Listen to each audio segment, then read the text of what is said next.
नमस्कार बच्चों, मैं आपका शिक्षक अरविंद सर आप सभी बच्चों का क्लास में स्वागत करता हूं और ईश्वर से मैं प्रार्थना करता हूं कि आप सभी बच्चे खुश रहें और अच्छे से पढ़ाई करें। तो जैसे कि आप सभी बच्चे ऊपर बोर्ड पे देख पा रहे हैं कि आज का जो हमारा टॉपिक है कक्षा 6 की हमारे अतीत की बुक पाठ नए प्रश्न और नए विचार। ठीक है बेटा, नए प्रश्न और नए विचार इस पाठ को आज हम शुरू करने जा रहे हैं। इस पाठ में बेसिकली हम जो पढ़ेंगे आज वो बौद्ध धर्म और जैन धर्म के बारे में पढ़ेंगे कि बौद्ध धर्म और जैन धर्म क्या है, इनके संस्थापक कौन थे, इन दोनों धर्मों की शिक्षाएं क्या थी और क्या इनकी शिक्षा का जो उद्देश्य था वो लोगों तक कौन कौन सी बातों को जो है फैलाना था। तो इस पाठ में हम बेसिकली जो है आज बौद्ध धर्म और जैन धर्म के बारे में पढ़ेंगे। तो सभी बच्चे जो है बहुत ध्यान से इस पाठ को पढ़ेंगे और बहुत ध्यान से इस वीडियो को सुनेंगे। ठीक है बेटा, तो जैसे कि इस पाठ में मैंने बताया कि हम इस पाठ में बौद्ध धर्म और जैन धर्म के बारे में पढ़ेंगे। तो सबसे पहले हम बौद्ध धर्म के बारे में बात करते हैं।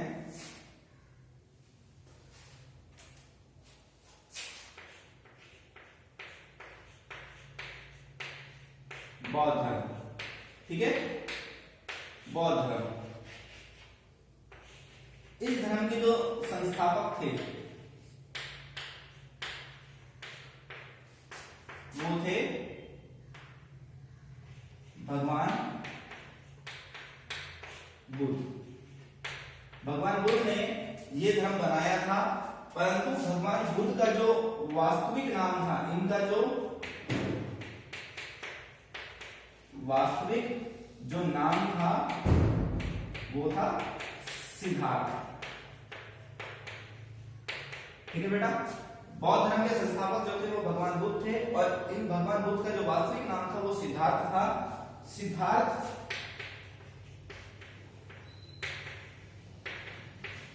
ये क्या थे? ये एक शाक्य गण के क्षत्रिय थे।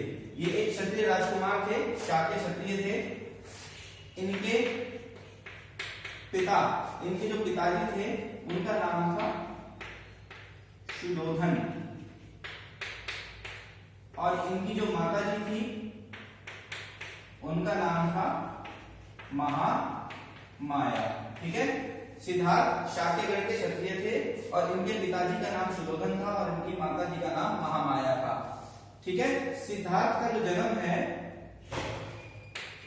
इनका जो जन्म है ये हुआ था 563 ईसा पूर्व। 563 ईसा पूर्व। ईसा पूर्व मतलब यहाँ पर ईसा मसीह के जन्म से पहले है। ठीक है बच्चे, 563 ईसा पूर्व इनका जन्म हुआ था और इनका जो जन्म स्थान है वो है लुम्बिनी, लुम्बिनी नेपाल। ठीक है, इनका जन्म लुम्बिनी नामक स्थान पर हुआ था 563 में और ये लुम्बिनी जो है ये नेपाल में है। ठीक है, जब इनका जन्म हुआ तो इनके जन्म के कुछ दिनों बाद इनकी जो माता जी है महामाया, इनका स्वर्गवास हो जाता है क्योंकि सिद्धार्थ बहुत छोटे होते हैं। कुछ दिनों बाद जो है क्योंकि इनकी माता जी का स्वर्गवास हो जाता है तो इनके जो पालन पोषण की जो जिम्मेदारी होती है सिद्धार्थ की, वो इनकी मौसी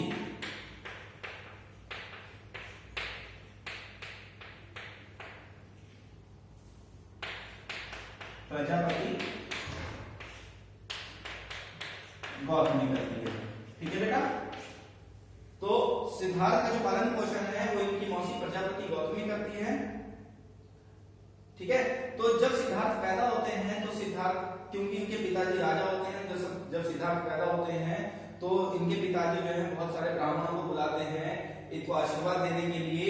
जब ब्राह्मण इनके घर आते हैं तो ब्राह्मण सिद्धार्थ को देखकर इनके पिताजी से बोलते हैं कि ये बच्चा, सिद्धार्थ के बारे में बोलते हैं कि ये बच्चा या तो बहुत बड़ा होकर बहुत बड़ा राजा बनेगा या इतना बड़ा सन्यासी बनेगा कि आने वाले समय में इस बच्चे का नाम पूरी दुनिया में अमर हो जाएगा।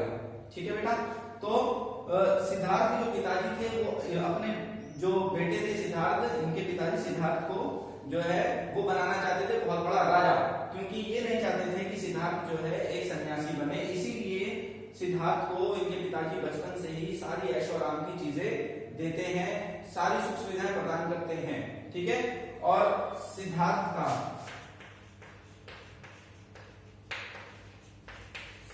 का इनका जो विवाह हो जाता है किससे? यशोधरा नामक की कन्या से इनका विवाह कर दिया जाता है, ठीक है बेटा। विवाह जो है यशोधरा नामक की कन्या से कर दिया जाता है और इन दोनों से इनको एक पुत्र मिलता है जिसका नाम होता है राहुल। सिद्धार्थ का एक पुत्र होता है राहुल। परंतु सिद्धार्थ जो है ये कभी भी मतलब इनके मन में हमेशा से कुछ ऐसी भावनाएं चलती रहती है, लोगों के दुख को देखकर, लोगों की समस्याओं को देखकर हमेशा ये व्याकुल रहते थे और कहीं ना कहीं हमेशा जो है ये ध्यान लगाते थे, मन जो है लोगों की समस्याओं को सुलझाने के लिए हमेशा जो है ये ध्यानमग्न रहते थे। तो एक दिन सिद्धार्थ, क्योंकि राजा होते हैं, तो जब सिद्धार्थ जो है अपने राज्य में घूम रहे होते हैं तो ये कुछ ऐसे दृश्य देखते हैं जिसकी वजह से इनका मन और ज्यादा व्याकुल हो जाता है। कौन कौन से दृश्य देखते हैं? ठीक है, पहला दृश्य देखते हैं, एक बूढ़ा व्यक्ति, ठीक है। दूसरा दृश्य देखते हैं, एक बीमार व्यक्ति, और तीसरा दृश्य देखते हैं मृत व्यक्ति। जब सिद्धार्थ अपने सैर पर, अपने राज्य की सैर पर निकलते हैं तो ये तीन दृश्य देखते हैं, बूढ़ा व्यक्ति, बीमार व्यक्ति और मृत व्यक्ति। इन तीनों दृश्यों को देख के इनका मन विचलित हो जाता है, व्याकुल हो जाता है और ये कहीं ना कहीं उदास हो जाते हैं। इनके मन में ये भावना आने लग जाती है कि व्यक्ति अगर इस दुनिया में आया है, वो आता है, बड़ा होता है, उसका विवाह होता है, बूढ़ा हो जाता है, बूढ़ा होने के बाद वो बीमार होकर उसकी मृत्यु हो जाती है। तो ये सत्य नहीं है। ये इन चीजों को देख के इनका मन जो है काफी विचलित हो जाता है और आगे जब ये थोड़ा कुछ और आगे सैर पर निकलते हैं तो एक सन्यासी को देखते हैं, ठीक है। इस सन्यासी के मन में, इस सन्यासी को देखते हैं तो सन्यासी को देखकर ये अनुभव करते हैं कि सन्यासी जो है वो ध्यान लगा रहा है, उसके चेहरे पर किसी तरह का कोई दुख, कोई भी चिंता, कोई भी लालच नहीं है। तो सिद्धार्थ सन्यासी को देखकर ये अनुभव करते हैं कि सन्यासी को ऐसी कौन सी चीजें प्राप्त हैं जिससे कि वो बिना किसी चिंता के सन्यास, बिना किसी लालच के सन्यास कर रहा है। तो सिद्धार्थ भी जो है सन्यासी जीवन बिताने का निर्णय लेते हैं और सत्य की खोज के लिए, ज्ञान की प्राप्ति के लिए अपना घर बार छोड़ देते हैं, ठीक है बेटा।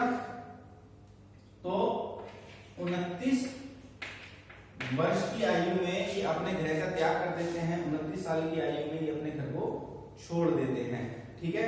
और 6 वर्ष तक तपस्या के बाद, कठोर तपस्या के बाद 29 साल की उम्र में इन्होंने अपना घर छोड़ दिया और 6 वर्ष तक कठोर तपस्या के बाद इनको 35 वर्ष की आयु में बोध गया, ये कहां पर है? बिहार में। बोध गया नामक स्थान पर निरंजना नदी के पास इनको क्या मिलता है? इनको ज्ञान की प्राप्ति होती है। सिद्धार्थ को ज्ञान की प्राप्ति होती है, सिद्धार्थ को ज्ञान मिल जाता है, ठीक है। तो 29 साल की आयु में ये अपना घर का त्याग करते हैं और 6 साल तक कठोर तपस्या करते हैं। 35 वर्ष की आयु में जब ये 35 साल के हो जाते हैं तो इनको बिहार में, मतलब बिहार में एक जगह है बोध गया और एक वृक्ष था, जिस वृक्ष के नीचे पीपल के पेड़ के नीचे ये ध्यान लगाना शुरू करते हैं और बोध गया नामक स्थान पर निरंजना नदी के किनारे इनको ज्ञान मिलता है, ठीक है। इनको ये अनुभव हो जाता है कि क्या इस दुनिया में सत्य है और क्यों लोग परेशान हैं, ठीक है। तो जब इनको ज्ञान मिलता है तो इनको ज्ञान मिलने के बाद इनको पता लगता है कि इस दुनिया में अगर दुख है तो दुख का कारण क्या है। तो सिद्धार्थ दुख का कारण दुख का कारण क्या बताते हैं? दुख का कारण बताते हैं लालच। लालच, हमारी इच्छा।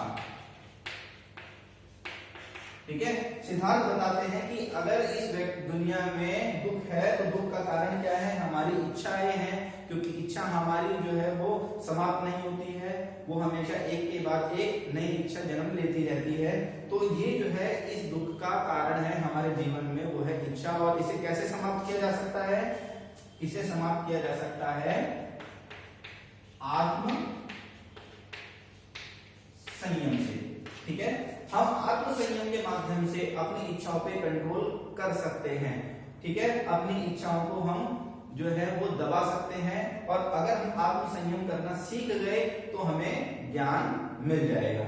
ठीक है बेटा, तो इस तरीके से इन्होंने आत्म संयम जो है लोगों को कैसे रखना है, लोगों को इस उपदेश के बारे में, दुख का कारण क्या है, इनके बारे में लोगों को ज्ञान देना शुरू किया, लोगों को उपदेश देना शुरू किया।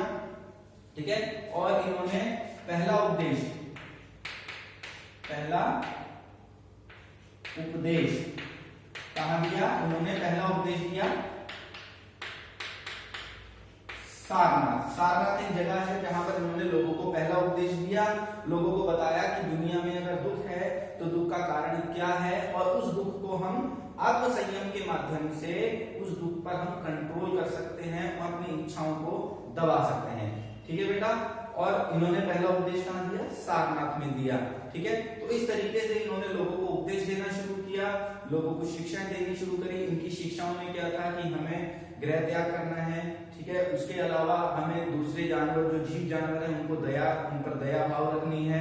ठीक है, हमें अहिंसा नहीं करनी है, हमें किसी तरह की चोरी नहीं करनी है, हमें कोई संपत्ति जो है वो अपने पास संरक्षित, अपने पास संपत्ति नहीं रखनी है, क्योंकि ये क्या है, ये हमारी कहीं ना कहीं इच्छाओं को जो है बनाती है, हमारी इच्छाओं को बाहर निकालती है। अगर हम ये काम नहीं करेंगे तो हम अपनी इच्छाओं को समाप्त कर सकते हैं, हम अपनी इच्छाओं पे कंट्रोल कर सकते हैं। इसी को बोला गया है आत्मसंयम। ठीक है बेटा, तो इस आत्मसंयम के माध्यम से हम अपनी इच्छाओं को कंट्रोल कर सकते हैं। ठीक है, तो सिद्धार्थ ने ये सारी बातें लोगों को कही, और 483 ईसा पूर्व सिद्धार्थ का क्या होता है? इनकी मृत्यु हो जाती है। ठीक है, 483 ईसा पूर्व जो है सिद्धार्थ की मृत्यु हो जाती है, गौतम बुद्ध की मृत्यु हो जाती है, और इसको बोला जाता है यहां लिख देते हैं हम महापरिनिर्वाण।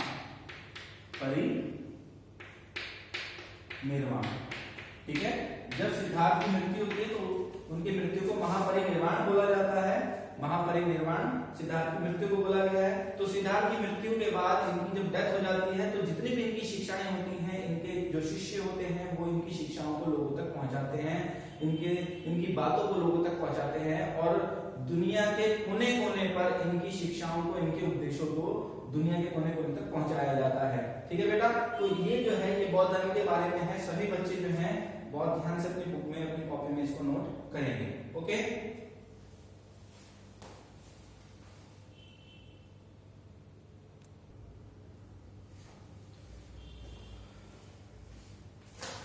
तो हम लोगों ने गौतम बुद्ध के बारे में पढ़ा था, बौद्ध धर्म के बारे में पढ़ा था। मैंने आपको बताया था कि भगवान बुद्ध की जो है उनकी मृत्यु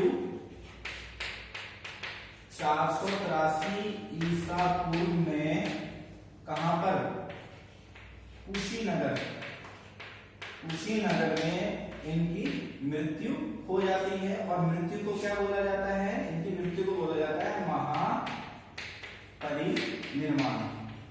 ठीक है बेटा, महापरिनिर्वाण इनकी मृत्यु को बोला जाता है। अभी मैंने बताया था कि इनकी मृत्यु के बाद जो भी इनके उपदेश होते हैं वो इनके शिष्यों द्वारा लोगों तक पहुंचाए जाते हैं, लोगों तक इनकी शिक्षाओं का प्रसार किया जाता है। परंतु आगे जाके जो है बौद्ध धर्म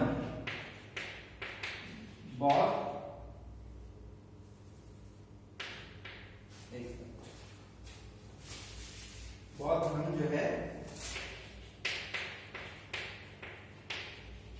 बौद्ध धर्म, ठीक ठीक है। तो इनकी शिक्षाओं को जो इनके छात्र हैं, जो इनके शिष्य हैं, वो इनकी शिक्षाओं को आगे लोगों तक पहुंचाते हैं। परंतु आगे जाके बौद्ध धर्म दो भागों में विभक्त हो जाता है, दो भागों में इसकी शाखाएं बन जाती है। एक है हीनयान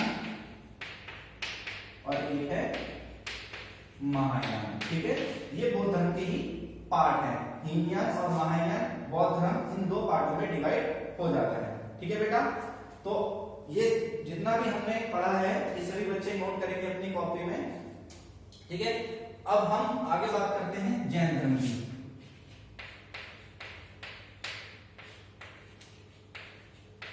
जैन धर्म जिस तरीके से बौद्ध धर्म जो है काम कर रहा था, बिल्कुल उसी के ही समकालीन, उसी के ही साथ साथ एक दूसरे धर्म की स्थापना हुई जिसको जैन धर्म बोला जाता है, ठीक है। तो जैन धर्म में जो हम बात करेंगे वो हम बात करेंगे महावीर की, ठीक है। जैन धर्म में अगर हम बात करते हैं तो हम भगवान महावीर की बात करते हैं। भगवान महावीर जो थे ये जैन धर्म के 24वें गुरु थे, 24वें गुरु थे, ठीक है। गुरु बोल सकते हैं या हम इनको बोल सकते हैं तीर्थंकर, ठीक है। जैन धर्म के 24वें तीर्थंकर थे महावीर, और इनका जो वास्तविक नाम था, इनका जो वास्तविक नाम था वो था वर्धमान, ठीक है बेटा। इनका वास्तविक नाम वर्धमान था, और इनका जो जन्म है, जन्म वो कहां हुआ था?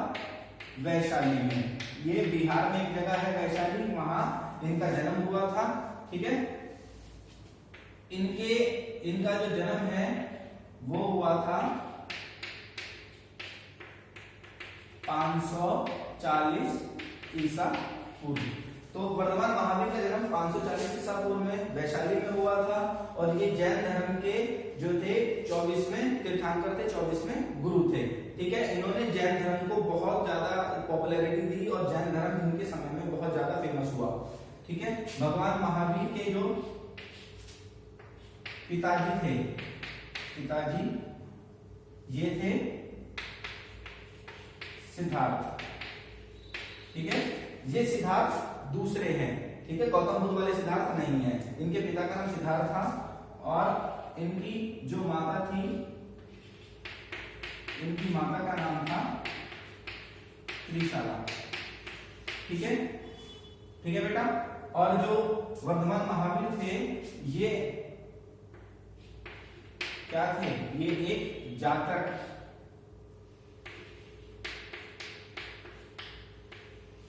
क्षत्रिय थे, जातक कुल से थे। वर्धमान महावीर जातक कुल के क्षत्रिय थे। इनके पिताजी सिद्धार्थ थे और इनकी माताजी त्रिशाला थी, ठीक है। तो भगवान महावीर भी जो है सत्य की खोज के लिए अपने घर का त्याग करते हैं, और सत्य की खोज तपस्या के माध्यम से ये उस सत्य की खोज को करना शुरू करते हैं, ठीक है। तो 30 वर्ष की आयु में ये अपने घर का त्याग करते हैं, ठीक है। भगवान जो महावीर हैं ये 30 साल की उम्र में अपने घर का त्याग करते हैं, और 12 वर्षों तक कठोर तपस्या करते हैं, कठोर तपस्या करते हैं। कठोर तपस्या करने के बाद 12 साल तक कठोर तपस्या करने के बाद इनको 42 वर्ष की आयु में ज्ञान की प्राप्ति होती है, इनको ज्ञान मिल जाता है, ठीक है बेटा। इनको ज्ञान की प्राप्ति होती है, और उसी ज्ञान की प्राप्ति को प्राप्त करने के बाद ये अपनी शिक्षाएं लोगों तक पहुंचाते हैं, ठीक है। जैन धर्म के जो गुरु हैं वर्धमान महावीर, वो अपनी शिक्षाएं लोगों तक पहुंचाते हैं, ठीक है। तो सभी बच्चे जो हैं इतना समझ गए होंगे, उम्मीद करता हूं मैं आपको अच्छे से समझ में आया होगा। तो ये अपनी कॉपी में सभी बच्चे नोट करेंगे। हाँ, एक चीज और मैं बता देता हूं, क्योंकि इनकी मृत्यु, ठीक है, 72 वर्ष की आयु में इनकी पावापुरी एक जगह इनकी 72 वर्ष की आयु में इनकी मृत्यु हो जाती है। ठीक है, अभी हम इनकी शिक्षाओं के बारे में बात करेंगे। तो ये भगवान महावीर के बारे में है। फिर से थोड़ा सा मैं एक्सप्लेन कर देता हूँ कि जैन धर्म की जो है, वैसे तो जैन धर्म में 24 जो है तीर्थंकर होते थे, ठीक है, लेकिन जैन धर्म सबसे ज्यादा फेमस हुआ वो भगवान महावीर के समय में फेमस हुआ। ये जैन धर्म के 24वें गुरु थे, तीर्थंकर थे। इनका वास्तविक नाम वर्धमान था। इनका जन्म वैशाली में हुआ था और इनके जो जन्म है वो 540 ईसा पूर्व में हुआ था। ईसा पूर्व मतलब ईसा मसीह के जन्म से पहले। ठीक है, ये एक जातक कुल के क्षत्रिय थे। इनके पिता का नाम सिद्धार्थ था, इनकी माता का नाम त्रिशाला था। ठीक है, तो सत्य की खोज के लिए इन्होंने भी अपना घर बार छोड़ दिया। जैसे भगवान बुद्ध ने संन्यास लिया, वैसे इन्होंने अपना घर बार छोड़ दिया। 30 साल की उम्र में इन्होंने अपने घर का त्याग किया और 12 सालों तक कठोर तपस्या के बाद इनको 42 वर्ष की आयु में ज्ञान मिला। ठीक है, और इनकी मृत्यु जो है 72 वर्ष की आयु में पावापुरी एक स्थान है जहां पर इनकी मृत्यु हो गई। तो जब इनको ज्ञान मिला तो इन्होंने लोगों को अपने ज्ञान के बारे में, लोगों को अपनी शिक्षाओं के बारे में जागरूक किया। ठीक है, हम आगे इनकी शिक्षाओं के बारे में बात करेंगे, तो सभी बच्चे अपनी कॉपी में इनको नोट करेंगे।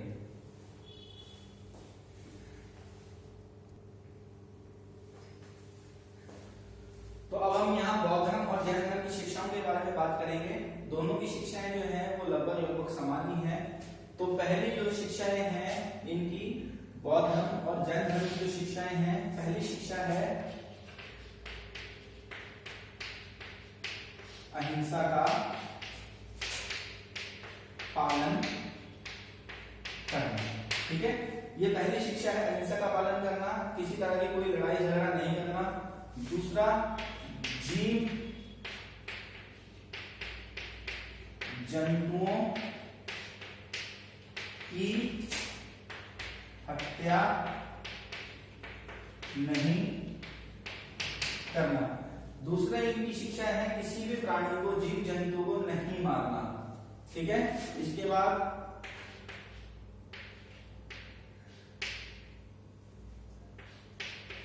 संपत्ति को संग्रह नहीं करना। किसी तरह की कोई भी संपत्ति को अपने पास सुरक्षित संग्रहित नहीं करना, इकट्ठा नहीं करना, क्योंकि संपत्ति को इकट्ठा करना हमारी इच्छा को बढ़ाती है, हमारी इच्छाओं को, हमारे लालच को बढ़ाती है। तो ये भी एक इनकी शिक्षा थी। इसके बाद चोरी नहीं करना, बड़ों का आदर करना, सभी धर्मों का सम्मान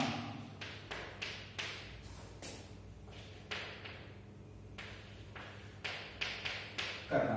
ठीक है, तो ये इनकी शिक्षाएं हैं। अहिंसा का पालन करना, किसी तरह का कोई भी हिंसा या कोई भी लड़ाई झगड़ा नहीं करना, जीव जंतु की हत्या नहीं करना, सभी को जीने का अधिकार है, सभी प्राणी जीना चाहते हैं तो किसी की हत्या नहीं करना, संपत्ति को संग्रह नहीं करना, किसी तरह की कोई संपत्ति इकट्ठी नहीं करना, चोरी नहीं करना, किसी की संपत्ति पर बुरी नजर नहीं डालना, किसी की भी चीज को नहीं चुराना, और बड़ों का, यहाँ पे साधु संत जो है घर में जितने भी बड़े हैं उनका सम्मान करना, उनके साथ आदर भाव रखना, और सभी धर्मों का सम्मान जो है करना, चाहे कोई भी धर्म हो।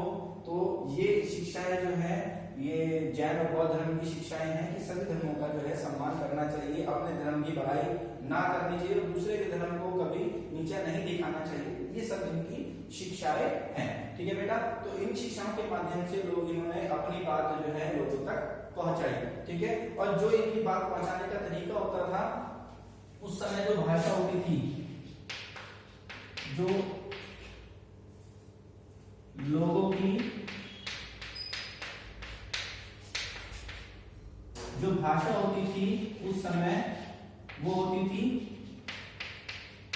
पाली और प्राकृत।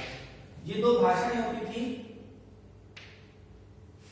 पाली भाषा और प्राकृतिक भाषा। तो ये जनसाधारण की भाषा होती थी। तो जैन धर्म और बौद्ध धर्म जो है इन भाषाओं के माध्यम से साधारण लोगों तक अपनी शिक्षा, अपनी बात पहुंचाते थे। ठीक है बेटा।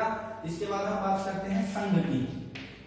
संघ, संघ मतलब होता है संगठन, ठीक है। जैन धर्म और बौद्ध धर्म जो थे, इन्होंने अपने संघ बनाए, अपने संगठन बनाए। इन संगठनों में ये महिला और पुरुषों को इन्होंने शामिल किया, परंतु इस संगठन के कुछ नियम और कानून होते थे। अगर कोई महिला या कोई व्यक्ति इस संगठन में शामिल होना चाहता है तो उसे कुछ नियम और कानूनों को फॉलो करना पड़ता था, उनको मानना पड़ता था।